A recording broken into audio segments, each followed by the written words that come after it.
അസ്സലാമു അലൈക്കും വറഹ്മത്തുള്ളാഹി. അൽഹംദുലില്ലാഹി റബ്ബിൽ ആലമീൻ. അല്ലാഹുമ്മ സ്വല്ലി അലാ മുഹമ്മദ് വഅലാ ആലി മുഹമ്മദ്. അമ്മാ ബഅദു.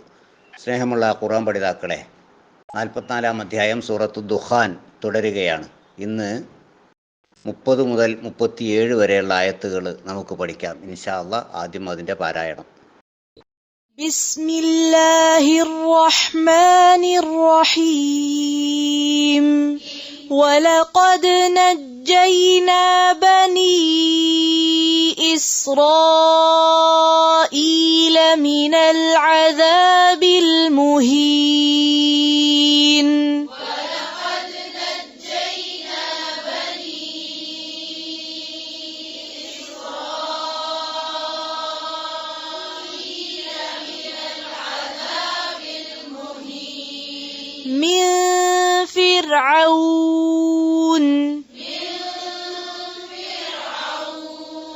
إِنَّهُ كَانَ عَالِيًا مِنَ الْمُسْرِفِينَ.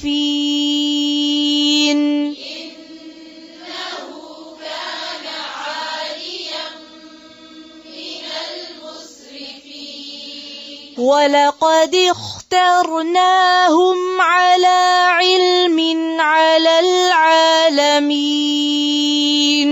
وَلَقَدِ اخْتَرْنَاهُمْ عَلَى عِلْمٍ عَلَى الْعَالَمِينَ.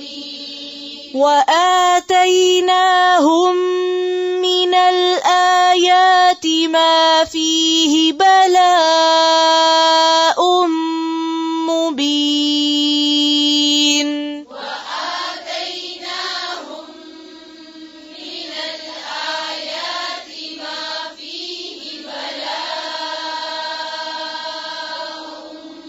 مُبِينٌ. إِنَّ هَؤُلَاءِ لَيَقُولُونَ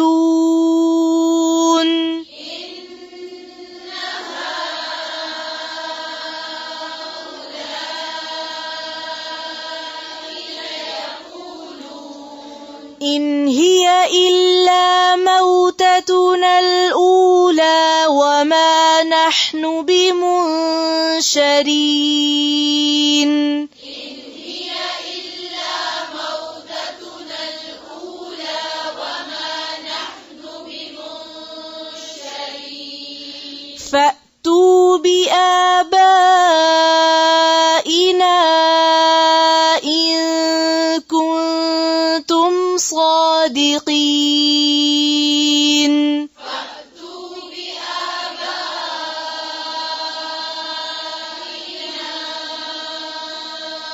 إِن كُنتُمْ صَادِقِينَ. أَهُمْ خَيْرٌ أَمْ قَوْمُ تُبَّعٍ وَالَّذِينَ مِنْ قَبْلِهِمْ أَهُمْ خَيْرٌ أَمْ قَوْمُ تُبَّعٍ وَالَّذِينَ مِنْ قَبْلِهِمْ أَهْلَكْنَاهُمْ إِنَّهُمْ كَانُوا مُجْرِمِينَ. أَهْلَكْنَاهُمْ إِنَّهُمْ كَانُوا مُجْرِمِينَ. 30-ാമത്തെ ആയത്ത് മുതൽ ഏതാനും ആയത്തുകളും കൂടി മൂസാ നബി അലൈഹിസ്സലാമിൻ്റെ അഥവാ ബനു ഇസ്രായേലിയരുടെ ചരിത്ര സംഭവങ്ങളിലേക്ക് തന്നെയാണ് അള്ളാഹു ഓർമ്മപ്പെടുത്തുന്നത്. 30-ാമത്തെ ആയത്ത്, വലഖദ് നജ്ജൈനാ ബനീ ഇസ്രായീല മിനൽ അദാബിൽ മുഹീൻ മിൻ ഫിർഔന ഇന്നഹു കാന ആലിയം മിനൽ മുസ്രിഫീൻ. 30-31 ആയത്തുകളാണ്. ബനു ഇസ്രായേലിയർക്ക് അഥവാ ഇസ്രായേൽ സന്തതികൾക്ക് മൂസാ നബി അലൈഹിസ്സലാമിൻ്റെ സമൂഹം, ആ സമൂഹത്തിന് അള്ളാഹു ചെയ്തു കൊടുത്ത അനുഗ്രഹങ്ങളെ സംബന്ധിച്ചാണ് അള്ളാഹു ഇനി ഏതാനും ആയത്തുകളിൽ ഓർമ്മപ്പെടുത്തുന്നത്. വലഖദ് തീർച്ചയായും, നജ്ജ രക്ഷപ്പെടുത്തി, നമ്മൾ, നജ്ജൈന നാം രക്ഷപ്പെടുത്തി, ബനി ഇസ്രായേൽ ബനു ഇസ്രായേലരെ അഥവാ ഇസ്രായേൽ സന്തതികളെ. ബനി എന്ന് പറഞ്ഞാൽ സന്തതികൾ, മക്കൾ. ഇസ്രായേൽ യാക്കൂബ് നബിയുടെ പേരാണ്. അങ്ങനെ യാക്കൂബ് നബിയുടെ കുടുംബത്തിലേക്ക് ചേർത്തിട്ടാണ് ബനു ഇസ്രായേൽ എന്ന് പറയുന്നത്. ഇസ്രായേൽ സന്തതികൾ അഥവാ യാക്കൂബ് നബിയുടെ മക്കൾ എന്നർത്ഥത്തിലാണ്. അപ്പം ഇസ്രായേൽ സന്തതികളെ നാം രക്ഷപ്പെടുത്തി, മിനൽ അദാബി ശിക്ഷയിൽ നിന്ന്, മുഹീൻ അപമാനകരമായ ശിക്ഷയിൽ നിന്ന്. മുഹീൻ എന്ന് പറഞ്ഞാൽ അപമാനം. അപ്പോൾ ഇസ്രായേൽ സന്തതികളെ അപമാനകരമായ ശിക്ഷയിൽ നിന്ന് നാം രക്ഷപ്പെടുത്തി. മീൻ ഫിർഔനിൽ നിന്ന്. അപ്പോൾ അപമാനമായ ശിക്ഷ എന്ന് പറഞ്ഞാൽ അത് ഫിർഔനിൽ നിന്നുള്ള ശിക്ഷ. അതുപോലെ ഇന്നഹു തീർച്ചയായും അവൻ, കാന ആയിരുന്നു, ആലിയൻ അഹങ്കാരിയായിരുന്നു, മിനൽ മുസ്രിഫീൻ അതിക്രമകാരികളിൽപ്പെട്ട ഒരു അഹങ്കാരിയായിരുന്നു ഫിർഔൻ. ഈ രണ്ടായത്തിന് നേർക്ക് നേരെയുള്ള അർത്ഥം അതാണ്. ഇവിടെ അള്ളാഹ് ഓർമ്മപ്പെടുത്തുന്നത് നേരത്തെ ഫിർഔനിനും അദ്ദേഹത്തിൻ്റെ ആൾക്കാർക്കും സംഭവിച്ച ദാരുണമായ അന്ത്യം, ചെങ്കടലിൽ അവരെ മുക്കിക്കൊന്നതാണ് നേരെ മുമ്പിലുള്ള ആയത്തുകളിലൂടെ നമ്മൾ മനസ്സിലാക്കിയത്. അങ്ങനെ ഫിർഔനിൻ്റെ കഥ കഴിഞ്ഞു. ഇനി ആ ഫിർഔനിൻ്റെ കഥ കഴിഞ്ഞ ഉടനെ അള്ളാഹു ഓർമ്മപ്പെടുത്തുന്നത് നിങ്ങൾക്ക്, ബനു ഇസ്രായേലിനോട് പറയണേ, ഇസ്രായേൽ സന്തതികളോട് പറയാം, നിങ്ങൾക്ക് ഒരുപാട് അനുഗ്രഹങ്ങൾ നമ്മൾ നൽകിയിട്ടുണ്ട്. അതിനെപ്പറ്റിയാണ് സൂചിപ്പിക്കുന്നത്. നിങ്ങൾക്ക് അപമാനകരമായ ശിക്ഷയിലായിരുന്നു നിങ്ങൾ. ആരുടെ? ഫിർഔനിൻ്റെ അപമാനകരമായ ശിക്ഷ. എന്ത് ശിക്ഷ? അവൻ അടിമകളാക്കി വെച്ചിരിക്കുകയാണ് ബനു ഇസ്രായേലിനെ. എന്തും അവൻ പറയുന്നതനുസരിച്ച് മാത്രം പ്രവർത്തിക്കാൻ ബാധ്യതപ്പെട്ടവർ, അല്ലെങ്കിൽ അതിന് മാത്രം സ്വാതന്ത്ര്യമുള്ളവരായിരുന്നു ബനു ഇസ്രായേലിൽ. അത് മാത്രമല്ല, ഇസ്രായേൽ സന്തതികളിൽ ജനിക്കുന്ന എല്ലാ ആൺമക്കളെയും അവൻ കൊന്നുകളയാൻ ആവശ്യപ്പെടുകയും ചെയ്തിരുന്നു ഫിർഔന്. അങ്ങനെ കൊന്നുകൊണ്ടിരിക്കുകയായിരുന്നു. അക്കാലത്ത് ജനിക്കുന്ന എല്ലാ ആൺമക്കളെയും കൊല്ലുകയായിരുന്നു. അങ്ങനെയുള്ള ക്രൂരമായ അല്ലെങ്കിൽ അപമാനകരമായ ശിക്ഷയിൽ നിന്ന് ഒക്കെ അള്ളാഹു നിങ്ങളെ രക്ഷപ്പെടുത്തി.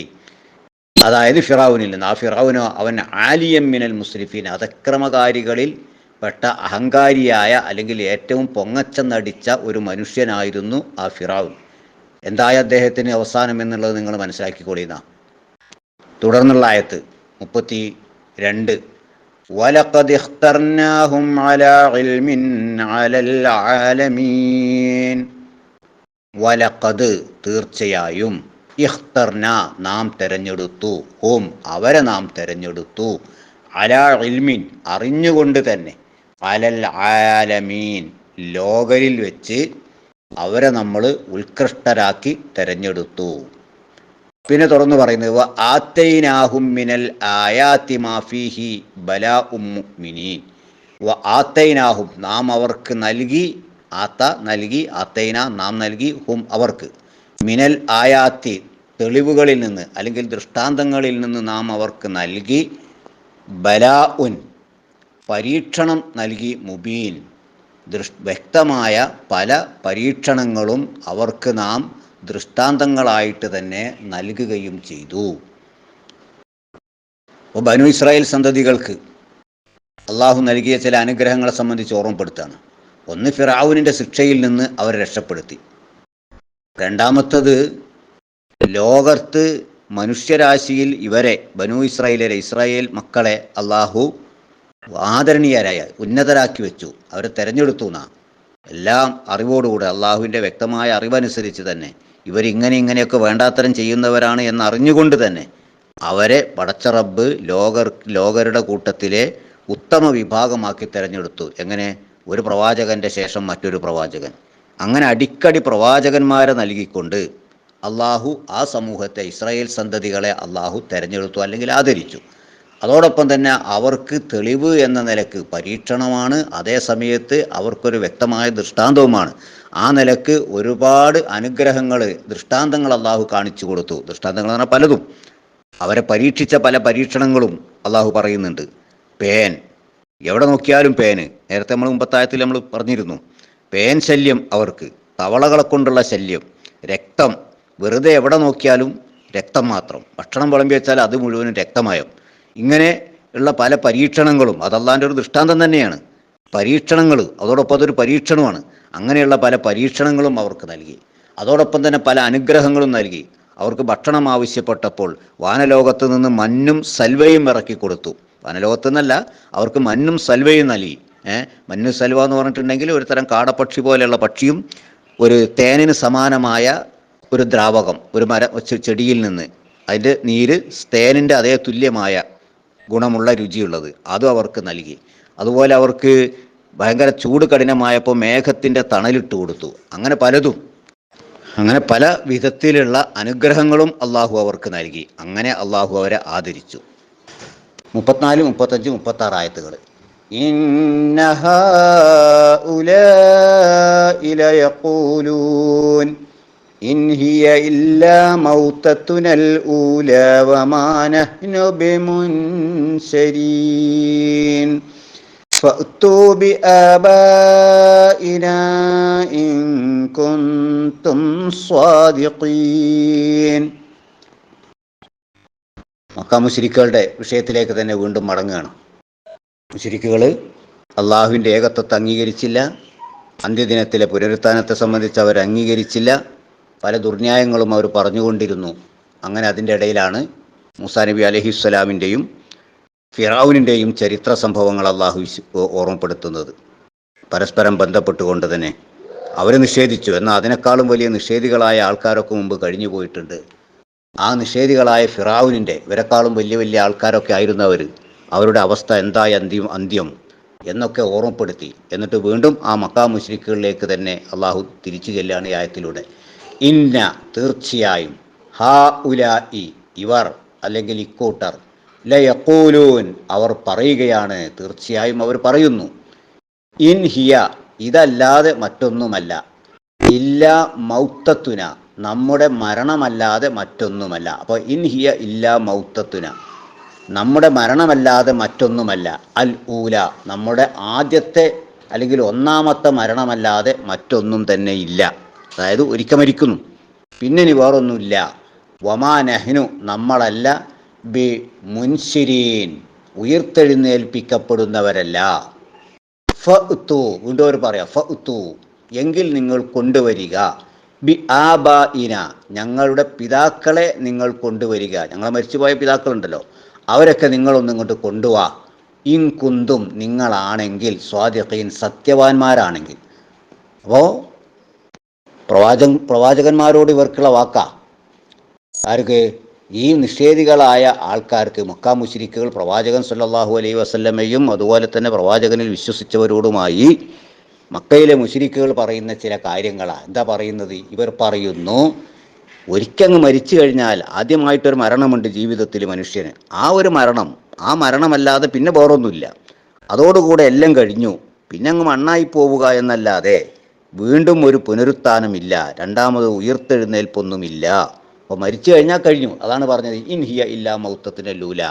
യഥാർത്ഥത്തിൽ നമ്മുടെ ആദ്യമായി ഉണ്ടാവുന്ന ഒരു മരണമല്ലാതെ മറ്റൊന്നും പിന്നെ ഇല്ല, അതോടുകൂടെ കഴിഞ്ഞു, ഇനി ഒന്നും അങ്ങോട്ടേക്കില്ല എന്നാണ്. എന്നിട്ട് പറയാണ്, വമാനഹ്നു ബിമുൻശിരീൻ നമ്മളൊന്നും തന്നെ ഉയർത്തെഴുന്നേൽപ്പിക്കപ്പെടുകയില്ല. അപ്പോൾ അതല്ല, നിങ്ങൾ ഉയർത്തെഴുന്നേൽപ്പിക്കും എന്ന് അല്ലാഹു വീണ്ടും വീണ്ടും ആവർത്തിച്ച് പറയുന്നു.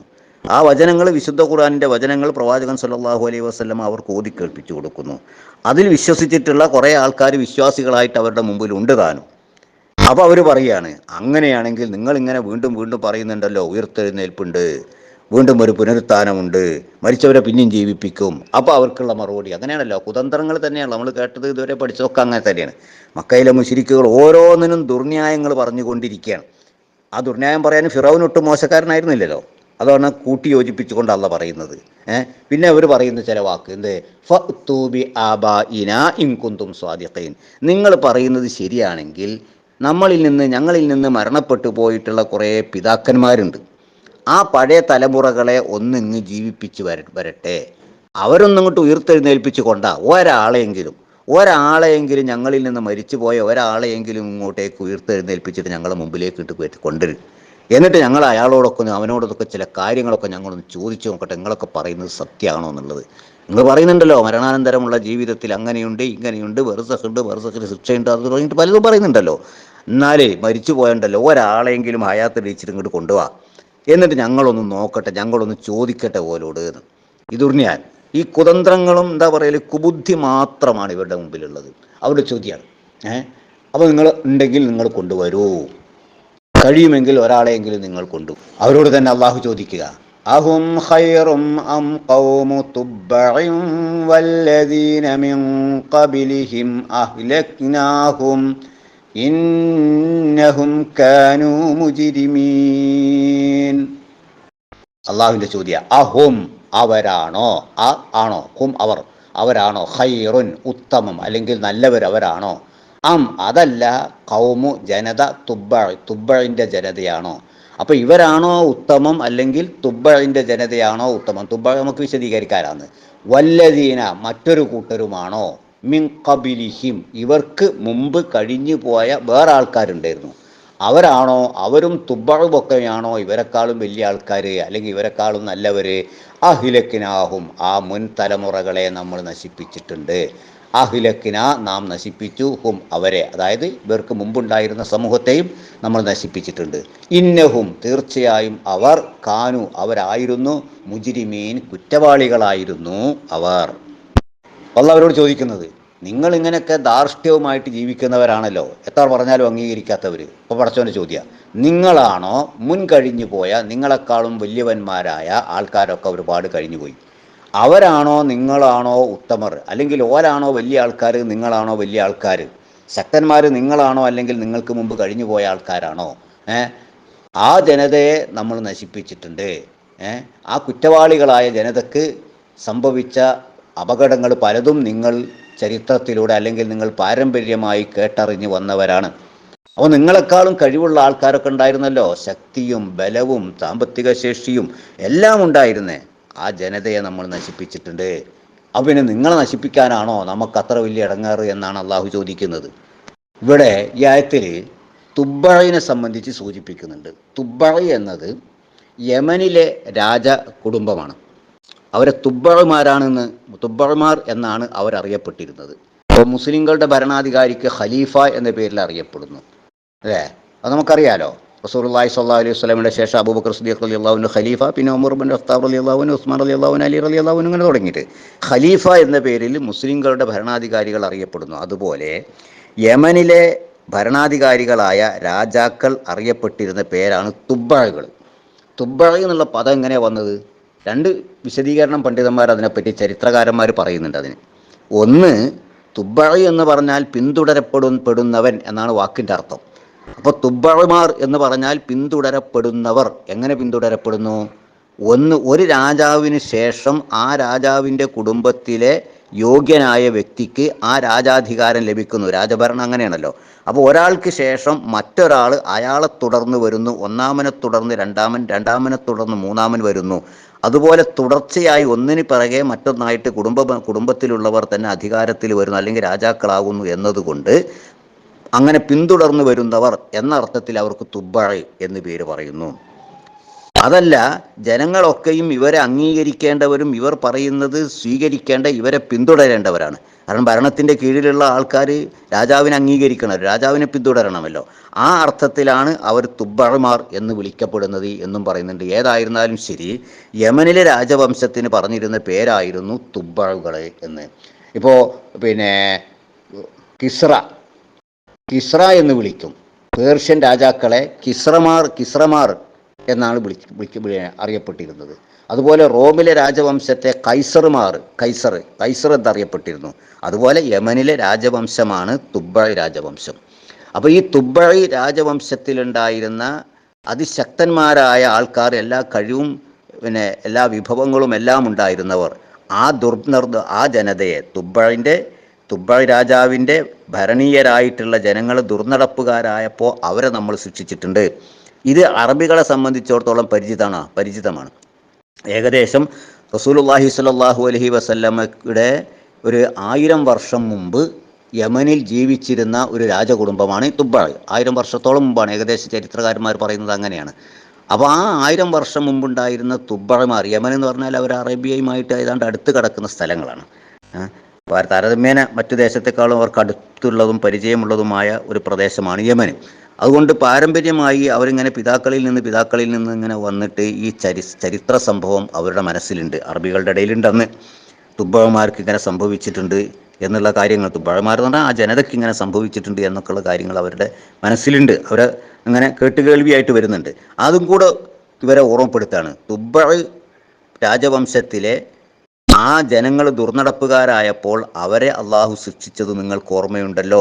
നിങ്ങളെക്കാളുമൊക്കെ എല്ലാ തരത്തിലും ഉന്നതിയിൽ നിൽക്കുന്നവരായിരുന്നില്ലേ അവർ? അങ്ങനത്തെ അള്ളാഹുവിന് വേണ്ടി വന്നാൽ നിങ്ങളെ ശിക്ഷിക്കുക എന്നുള്ളത് അത്ര പ്രയാസകരമായ കാര്യമല്ല എന്ന് ഓർമ്മപ്പെടുത്തുകയാണ്. റസൂലുള്ളാഹി സ്വല്ലല്ലാഹു അലൈഹി വസല്ലം പറയുന്നുണ്ട്, വിശുദ്ധ ഖുർആനിൽ പറയുന്ന ഈ തുബ്ബഅ് എന്ന് പറഞ്ഞാൽ ഒരു രാജാവിൻ്റെ പേരാ തുബ്ബഅ്. അതിൻ്റെ ബഹുവചനമുണ്ട് തുബ്ബഅ്മാർ എന്നുള്ളത്. അപ്പോൾ ഈ ഖുർആനിൽ പറയുന്ന ഈ തുബ്ബഅ് ഇസ്ലാം വിശ്വസിച്ച ആളായിരുന്നു എന്ന് ഹദീസിൽ കാണാൻ സാധിക്കും. റസൂലുള്ളാഹി സ്വല്ലല്ലാഹു അലൈഹി വസല്ലം പറയുന്നുണ്ട്, ലാ തസുബ്ബു തുബ്ബഅൻ ഫഇന്നഹു കാന ഖദ് അസ്ലമ.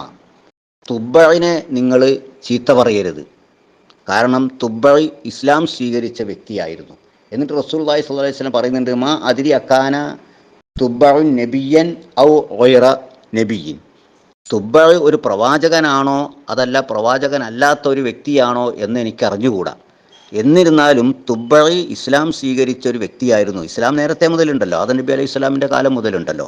അപ്പോൾ ഇബ്രാഹിം നബി അലൈഹി സ്വലാമിൻ്റെ മാർഗം സ്വീകരിച്ചാണ് അറബികൾ വരുന്നത്. യമനിലുള്ള ആരൊക്കെ അങ്ങനെയൊക്കെ തന്നെയാണത്.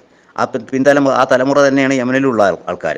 അപ്പോൾ ആ യമനിലുള്ള ഈ തുബ്ബഅ് രാജാവ്, ഈ പറഞ്ഞ ഖുർആനിൽ പേര് പറയുന്ന ഈ തുബ്ബഅ്, അദ്ദേഹത്തിൻ്റെ പേര് എന്താണെന്നൊക്കെ വേറെ പലയിടത്തും പറയുന്നുണ്ട്. അപ്പോൾ ഈ തുബ്ബഅ് ഇസ്ലാം സ്വീകരിച്ചിട്ടുണ്ട്.